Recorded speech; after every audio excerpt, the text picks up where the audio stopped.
Hello to everyone. I've got another detailed long-term owner's review for Yamaha 1000 Fazer. It's a very well-known bike. It's produced from many years. This is actually model 2007, and yeah, it's belonged to one of my riding friends here, who is going to talk about it after a few minutes. But let me first show you a few things. All right, first I will sit on the bike just to see how it suits me ergonomically. As you know, I am 185, little above 6 feet, and I have absolutely flat feet on the ground. I can have even more extra 5 or 10 centimeters higher, but this is not the typical adventure motorcycle. This is more like, sorry about it, it's more like a sport bike, an adventure bike, but it doesn't mean that you cannot travel with this bike. I will let Jim talk more about it, but I just want to show you around. Jim, how many liters you got here? 18 litres. 18 liters. So the tank is 18 liter. The engine is 4 cylinders, around 140 horsepower. And let me show you the dashboard and the build quality of the bike. It's, as you expect always from Yamaha, everything is very well designed. Nice handlebar position, all of the standard buttons here. See, we're on this very interesting biker's paradise destination, Lions Road, and that's why we're gonna be disturbed all the time from the bikes. But anyway, so let's see. The dashboard is very clear. Nothing, not so many different things to see. You can see the temperature, the clock, the mileage, the speedometer, and the RPMs on the right hand side. It's a simple bike, but very reliable bike. Double seat, very well designed. Akrapovic, of course, it's not the stock, it's changed. And build quality, as I said, always very good. Perfect brakes, 17-inch front wheel, 17 on the back. As I said, this is more like a sport bike, not really like a adventure or travel bike. It has a windscreen. I don't think this will be enough for someone like me with my size, but it could be changed easily. All right, let's start the engine.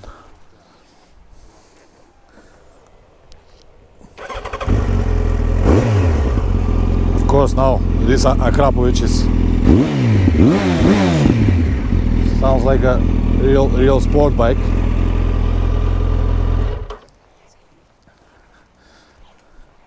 The tile is also nice. Yeah. Beautiful bike, beautiful, and quality. All right, because guys, as I said already on many of my videos, the best person to talk about the bike is the owner of the bike. Jim, how are you doing today, Jim? Good. Well, you enjoying the ride? Oh, definitely am. Thank you. All right. Let me put this in your pocket, somewhere in your pocket. Put it in the pocket. All right. Could you please sit on the bike for a while first, just to see? Because you're shorter than me. What size you are? 175, 70. Okay. So you can see this 170 and has a flat feet on the ground.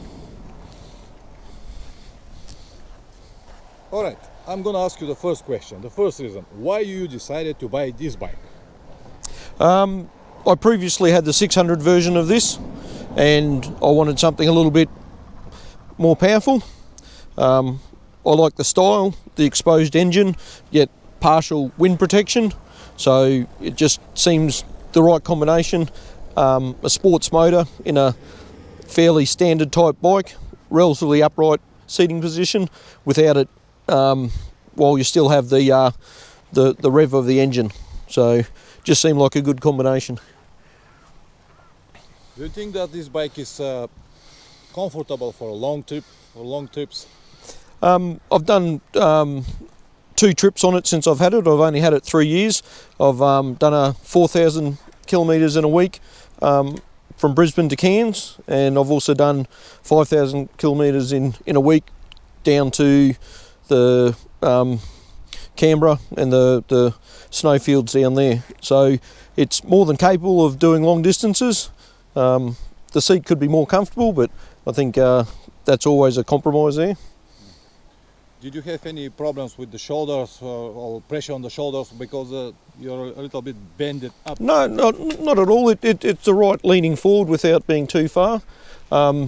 If anything, like I said, it was just being seated on the back of your legs. It is a bit sore after all day in the saddle, but seating position and bar position is fine for me.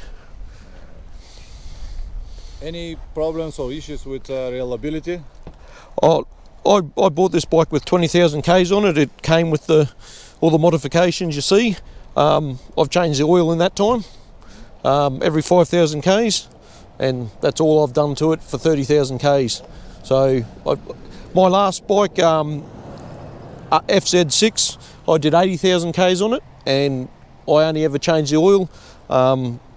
Did one steering head bearing, changed the chain once, that's it. So I think these bikes are definitely built to last. I like them. But you did say to me that you prefer to ride 600 instead of this. Tell me why. Maybe I was younger, but I like the revier engine. I think if anything, this engine's too powerful, so you can only ride it up to about 6,000 RPM before it really starts to take off. So I think it almost overwhelms the bike if you're always getting up it.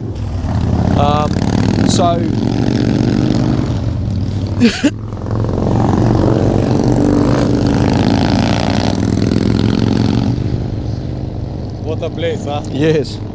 I think on a 600 it's a lighter bike and you can rev it more if you need to go fast, yet it still feels nimble and brakes. I think the extra weight on this and the extra power sort of starts to make it feel a little bit less nimble, a little bit less planted. So I may actually, I don't think I'll sell this, I may look at getting a 600 and just, seeing if Keep them both, yeah? Yeah. All right. What do you think about suspension? How you feel it on the road? Look, on this model, it's fully adjustable. If you wanted to chase it, you could make adjustments to the front forks, spring, preload, and damping. I haven't played around with it. I don't think there's any issue there. It feels fine. I've got no issues with it, but it's fine. How are the brakes? Oh, look, I don't get in myself where I need to brake hard, but I don't think you're ever going to have a problem where you can't brake hard enough. I think the brakes are more than enough. I mean, this has now got braided lines and adjustable levers, so you can always dial it in for a bit more lever force. So definitely that they have improved it. Okay. And what about the maintenance? The price of the maintenance, is it okay or is it expensive, or what do you think? Oh, like I said, in 30,000 Ks I haven't spent anything out other than engine oil and oil filters and air filter. It's got an aftermarket air filter, so I've just cleaned it. So definitely, if I was to keep it long term, I don't think it would be a particularly expensive bike to maintain if you had to do more major work on it. I'll come closer because of the mic. Yes. I like it, but and, okay, if you have the chance, would you buy it again? If you have the money now and you're looking for a bike, would you buy this bike again? Oh, look, I would probably try something different. I possibly would stay with the 600 next time, and just as I said, they're a little bit more enjoyable with the reviness of those engines, whereas this one, the engine's almost too much. So I would try a different style bike, but again, you've got to do that long term to really get into a different feel bike. So yeah, I don't regret buying this, but yes, I'd probably make a different choice for choice sake. Okay.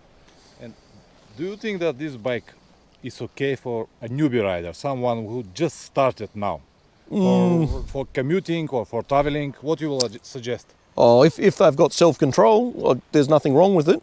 I like these engines. They're a little bit lower power, low down. So if you're riding it low in the rev range, you know, it's quite manageable. But if you get up it and rev it a lot, then you could get yourself in trouble or unstuck very easily. So probably not ideal for a newbie.